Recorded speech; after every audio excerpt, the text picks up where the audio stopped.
And welcome back to the Ed Show. Details keep unfolding on the resignation of CIA Director David Petraeus, who cited an extramarital affair as the reason for his decision. Here's NBC's chief foreign affairs correspondent Richard Engel today talking about an FBI investigation of Petraeus' biographer, Paula Broadwell. Also, we have learned from law enforcement sources and law enforcement officials that the FBI is now investigating, and this is an ongoing investigation, into Paula Broadwell. She is someone who's had close access to General Petraeus. She was his biographer and wrote a book on General Petraeus called All In. She has spent extensive time with him in Afghanistan, has made numerous television appearances talking about General Petraeus, says she has gone running with him.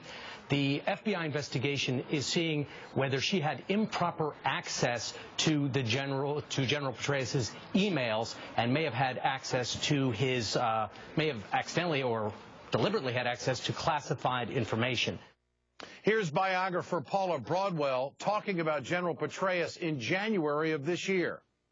When I was in Kabul, we would do a lot of interviews on runs. For him, I think it was a good distraction from the war, you know, and you know, of course, he's a bit concerned as someone in his position would be about legacy, and he also, you know, came at it from a mentoring point of view and wanted to help me with this project. According to Slate, President Obama agonized for 24 hours before accepting General Petraeus' resignation. Let's bring in former Congressman Joe Sestak, also a former U.S. Navy Vice Admiral who worked in Navy intelligence. Joe, good to have you with us tonight. This is pretty gut-wrenching for the CIA community, but what does this do, if anything, serious to the intelligence community? There's not a question that the intelligence community is going to move on. We learned in the military, and General Petraeus was one of our finest generals of this generation, that nobody's irreplaceable. He did the absolute right thing to hand in his resignation. While it might have been understandable for the president not to want to accept it, he was correct to accept it. This is what we learn in the military, accountability. Here's his statement. After being married for over 37 years, I showed extremely poor judgment by engaging in an extramarital affair. Such behavior is unacceptable, both as a husband and as a leader of an organization such as ours. This afternoon, the president graciously accepted my resignation. Through that statement, Joe, it sounds like he did some real soul searching there. Do you think that's what happened? Oh, without a question. Look, we learn in the military that you don't separate your personal standards from your professional ones. If someone who works for you finds out that you're lying in your personal life, how can they trust you in your professional life?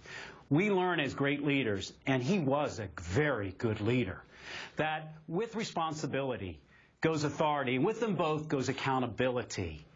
And while some people may think that this kind of accountability is cruel, actually, if the men and women who follow you actually think that you are above accountability, then they lose trust in you. And if you lose their confidence, order dissolves into chaos. No, I think this is something, while it may seem cruel to some, that the general did the absolute right thing as the president did. And I think that as people who are in political life, in our civil society, not just politicians, might take aboard this sense of accountability, because I would argue that's what's most missing in America today and what they want in their leaders. Yeah. General Petraeus was supposed to testify next week on Benghazi, and you can imagine the speculation that will swirl around this, that he stepped out of this position before he had to go in front of the Senate Intelligence Committee behind closed doors. Do you have any comment on that? Sure. There's absolutely nothing that General Petraeus would have done wrong professionally that would have even had the hint of politics, as some were saying about that whole Benghazi issue.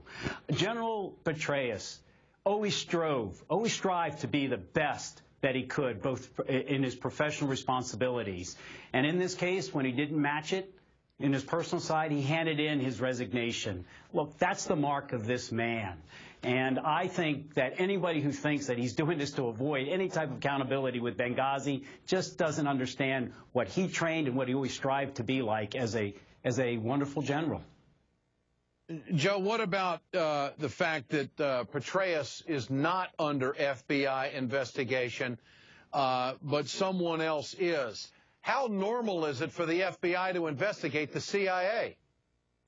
Well, if they think that there is some sort of crime that has occurred, and in my unlimited understanding of what's happened, this began because someone had a belief that General Petraeus' computer had somehow been compromised, which then led to this next step, that the FBI does crimes, not the CIA. And so this is the proper course to take. And look, again, transparency and accountability is what we most want in our leadership. Look, this is tough, Ed. All right. You and I both know it. So, General, so much for this nation. But I'll tell you, Ed, I think this shows what kind of a man he was, that, yeah, he did his soul searching, but he handed in his resignation because that's what we're trained to do as good leaders. And people should take a lesson from that. Joe Sestak, good to have you with us tonight on The Ed Show. Appreciate it so much.